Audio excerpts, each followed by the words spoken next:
Middle east की धरती इस वक्त बारूद के ढेर पर है। युद्ध की आग अब केवल इजराइल और ईरान तक सीमित नहीं रही, बल्कि इसने पूरे अरब जगत को अपनी चपेट में ले लिया है। अमेरिकी राष्ट्रपति डोनाल्ड ट्रंप ने ईरान को अब तक की सबसे कड़ी चेतावनी दी है। ट्रंप ने साफ कह दिया है, जब तक ईरान बिना शर्त आत्मसमर्पण नहीं करता, तब तक कोई समझौता मुमकिन नहीं है। ट्रंप के इस बयान ने पूरी दुनिया में हलचल मचा दी है। शुक्रवार को एक सोशल मीडिया पोस्ट के जरिए राष्ट्रपति ट्रंप ने अपना इरादा साफ कर दिया। उन्होंने कहा कि ईरान के साथ किसी भी मध्यस्थता की गुंजाइश तभी होगी जब वे पूरी तरह सरेंडर कर देगा। लेकिन ट्रंप ने भविष्य की एक उम्मीद भी जगाई है। उन्होंने कहा कि एक महान और स्वीकार्य नेता के चुनाव के बाद अमेरिका अपने बहादुर सहयोगियों के साथ मिलकर ईरान को विनाश की कगार से वापस लाएगा। ट्रंप का वादा है कि वे ईरान को आर्थिक रूप से पहले से कहीं अधिक बड़ा और मजबूत बनाएंगे। 28 फरवरी को अमेरिका और इजराइल ने ईरान पर जो हवाई हमला शुरू किया था, इसके बाद से युद्ध थमने का नाम नहीं ले रहा है।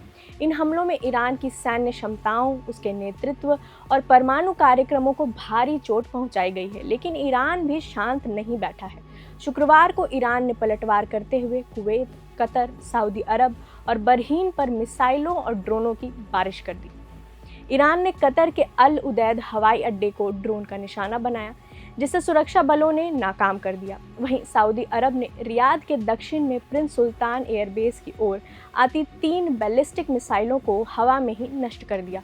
हालांकि इन हमलों में जान माल का नुकसान नहीं हुआ, लेकिन इसने मिडिल ईस्ट को पूर्ण युद्ध के मुहाने पर खड़ा कर दिया है। जंग के मैदान से खबरें लगातार आ रही हैं। इजराइल ने कल ईरान के साथ साथ लेबनान की राजधानी पर भी हवाई हमले किए। उधर अमेरिकी सेना ने ईरानी ड्रोन वाहक पोत पर हमला कर उसे तबाह कर दिया है। इस टकराव का असर अब सीधे तौर पर अरब देशों की तेल आपूर्ति और हवाई यातायात पर पड़ रहा है, जो पूरी तरह से बाधित हो चुकी है। इस युद्ध की कीमत इंसानी जानों से चुकाई जा रही है। ईरान में कम से कम 1230 लोगों की जान जा चुकी है। लेबनान में 123 लोगों की जान जा चुकी है। इजराइल में लगभग 12 लोगों की मौत हो गई है। दुखद बात यह है कि इस संघर्ष में 6 अमेरिकी सैनिक भी मारे गए हैं। संयुक्त राष्ट्र के मानवाधिकार उच्चायुक्त वोल्कर तुर्क ने गहरी चिंता जताते हुए दुनिया से अपील की है कि इस आग को बुझाने के लिए तुरंत कदम उठाए जाएं। उन्होंने सभी देशों से तनाव कम करने का आग्रह किया है। मिडिल ईस्ट में अगले कुछ घंटे बेहद निर्णायक होने वाले हैं।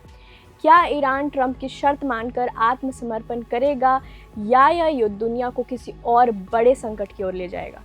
मिडिल ईस्ट के रेगिस्तान से उठने वाला ये धुआं अब पूरी दुनिया की आंखों में चुभने लगा है। एक तरफ राष्ट्रपति ट्रंप का बिना शर्त आत्मसमर्पण का अल्टीमेटम है, तो दूसरी तरफ ईरान का वो पलटवार जिसने खाड़ी के शांत देशों को भी युद्ध की आग में झोंक दिया। सवाल अब केवल जीत या हार का नहीं है, सवाल अब निर्दोष जिंदगियों का है जो इस बारूद की राजनीति की भेंट चढ़ रही है। क्या ईरान झुककर समझौते की मेज पर आएगा, या फिर जिद और जवाबी हमलों का ये सिलसिला दुनिया को तीसरे विश्व युद्ध की दहलीज तक लेकर जाएगा? कच्चे तेल की बाधित सप्लाई और आसमान में मंडराते ड्रोन चीख चीख कर कह रहे हैं कि अगर वक्त रहते कूटनीति नहीं जीती तो विनाश की ये पटकथा अभी और भयावह होगी। इंसानियत इस वक्त घुटनों पर है और दुनिया की निगाहें व्हाइट हाउस और तेहरान पर टिकी हैं। हम इस महायुद्ध की हर छोटी बड़ी हलचल पर अपनी नज़र बनाए हुए हैं, ताकि आपको सही और सटीक जानकारी पहुंचाते रहें। आप बने रहिए प्रभात खबर के साथ। प्रभातखबर.com, विश्वास वही, रफ्तार नहीं।